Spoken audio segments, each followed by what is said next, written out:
Hi students, आप लोग को सेकंड चैप्टर का लास्ट वीडियो है। इसमें देखिए हमने 6 क्वेश्चन तैयार किया है ऑब्जेक्टिव। अब बहुत ही रिपीटेड क्वेश्चन हमने इसको रेडी किया है 5-6 साल का पूरा डेटा इकट्ठा करके। सर आपको इसके पहले वाले भी वीडियो में यही बात बोले थे कि हर एक क्वेश्चन कॉपी में होना चाहिए। देखिए ये सब क्वेश्चन आपको मिलेगा नहीं, बहुत सेलेक्टेड क्वेश्चन है। एग्जाम में इसके बाहर से कभी नहीं आएगा। आज आपको 12 क्वेश्चन बताए, इसके पहले वाले वीडियो में 12 तैयार गया होगा 2 चैप्टर में। यदि इतना रख लिए तो सेकंड चैप्टर से कहीं से भी ऑब्जेक्टिव आए तो आपको कभी छूटने वाला नहीं है। इसके अलावा भी आपको एक बार फिर बोले, आप लोग अधिक से अधिक कमेंट कहीं भी दिक्कत हो तो कमेंट में आप लोग मेंशन भी करना और चैनल को भी आप लोग सब्सक्राइब और लाइक करना। चलिए देखिएगा, इसके अलावा भी कोई कन्फ्यूजन हो, माने कि कोई हमने ऑब्जेक्टिव बताया, कहीं कन्फ्यूजन हो तो आप लोग कमेंट में मेंशन कर देना। उस क्वेश्चन को नेक्स्ट डे हम वापस बता देंगे। चलिए ठीक, आते हैं। देखिए 6 ऑब्जेक्टिव है, आप बहुत इंपॉर्टेंट ऑब्जेक्टिव है, बहुत अनेकों बार आया है। चलिए पहला क्वेश्चन पर चलते हैं।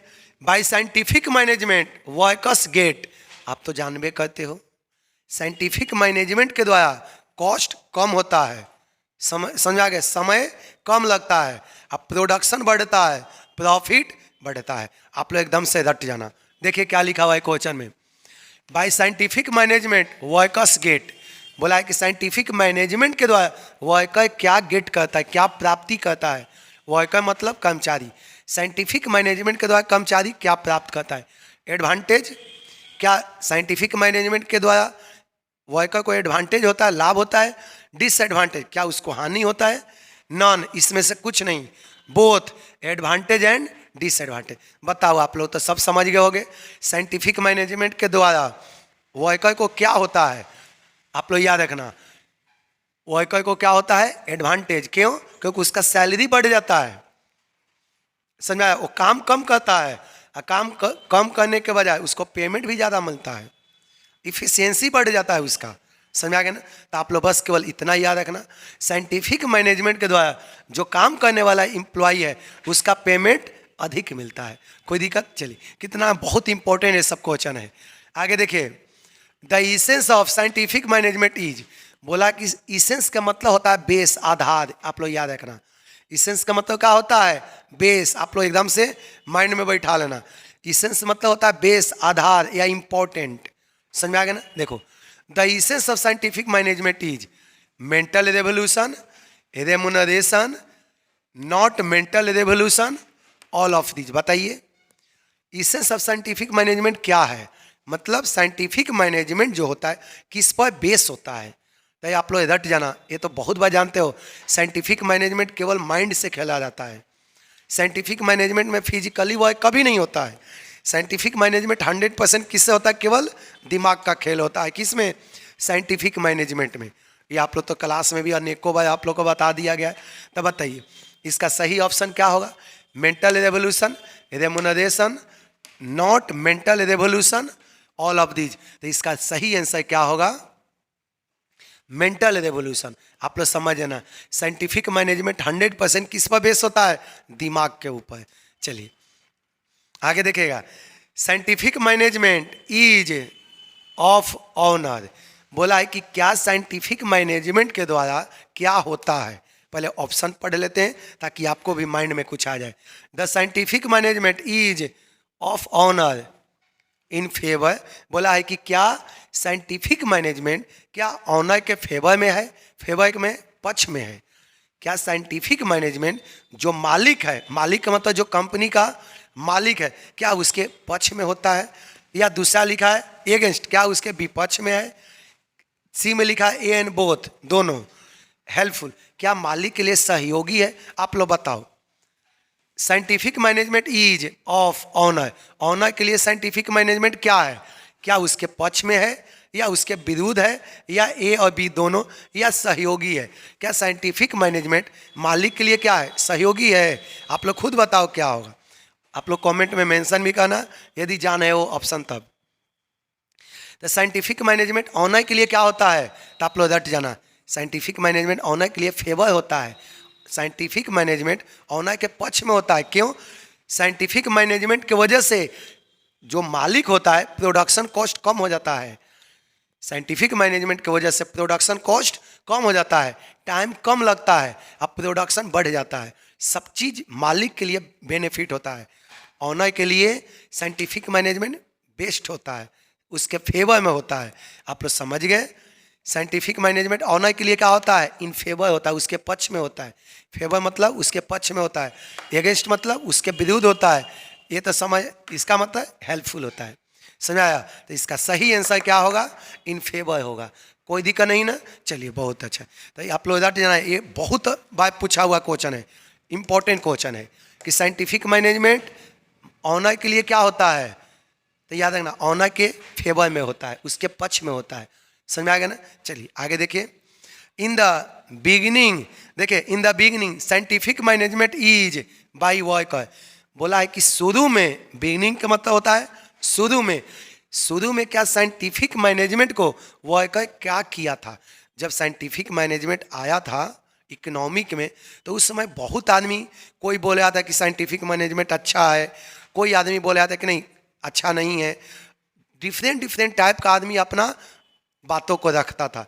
तो देखिए, आपसे यही क्वेश्चन पूछा है कि इन द बिगिनिंग, शुरू में scientific management is by worker. क्या स्टार्टिंग में साइंटिफिक मैनेजमेंट को वर्कर क्या कहता था? पहले ऑप्शन आपको पढ़ लेते हैं। फेवर, क्या शुरू में साइंटिफिक मैनेजमेंट को वर्कर सहयोग करता था, उसके पक्ष में था। अपोज, क्या उसको विरोध करता था। ए एंड बी, क्या दोनों हो सकता है, या हेल्पफुल? बताइए, शुरू में साइंटिफिक मैनेजमेंट को वर्कर क्या कहता था? क्या उसके पक्ष में था, या उसके विरुद्ध था, या दोनों, या हेल्पफुल था? तो आप लोग याद रखना, जब साइंटिफिक मैनेजमेंट आया था इकोनॉमिक में, तो कोई भी काम करने वाला कर्मचारी उसके फेवर में नहीं था। सब कोई बोले आता कि हम लोग को ज़्यादा काम करना पड़ेगा, हम लोग का सैलरी कम मिलेगा, वेजेज कम मिलेगा। सारे वर्कर जो था ना, एकदम से उसका विरोध करने लगा था जब साइंटिफिक मैनेजमेंट आया था। सारे स्टूडेंट को समझ में आया ना? जब साइंटिफिक मैनेजमेंट आया था कोई भी वर्कर उसके सपोर्ट में नहीं था, सब के सब उसको विरोध कर रहा था। तो आप लोग सही आंसर समझ में आ गया होगा। In the beginning scientific management is by worker. शुरू में साइंटिफिक मैनेजमेंट के वर्कर क्या कहता था? फेवर नहीं, उसको क्या कहता था? विरोध, अपोज। अपोज मतलब होता है विरोध। शुरू में साइंटिफिक मैनेजमेंट को वर्कर अपोज करता था, अपोज मतलब विरोध। अगला क्वेश्चन देखिएगा, how are the principle of management form. ये भी क्वेश्चन इंपॉर्टेंट है। बोला गया है कि प्रिंसिपल ऑफ मैनेजमेंट कैसे बनता है। चलिए देखिएगा, पहला, इन ए लेबोरेटरी। क्या लेबोरेटरी का मतलब? जहाँ पर रिसर्च सेंटर पर। बाई एक्सपीरियंस ऑफ मैनेजमेंट, बोलता है कि साइंटिफिक मैनेजमेंट कैसे, देखिए क्या पूछा है, how are the principle of management form. Form मतलब होता है बनना। बोला है कि प्रिंसिपल ऑफ मैनेजमेंट कैसे बनता है? क्या लेबोरेटरी के द्वारा। लेबोरेटरी के मतलब, इसका मतलब होता है, लेबोरेटरी मतलब होता है जहाँ पर रिसर्च होता है। बाई एक्सपीरियंस ऑफ मैनेजमेंट, क्या मैनेजमेंट का एक्सपीरियंस के द्वारा। उस एक्सपीरियंस मतलब अनुभव, क्या मैनेजमेंट का एक्सपीरियंस के द्वारा बनता है। बाई एक्सपीरियंस ऑफ कस्टमर्स, क्या एक्सपीरियंस मतलब होता है अनुभव, याद रखना। बाई एक्सपीरियंस ऑफ कस्टमर, क्या कस्टमर के एक्सपीरियंस के द्वारा बनता है।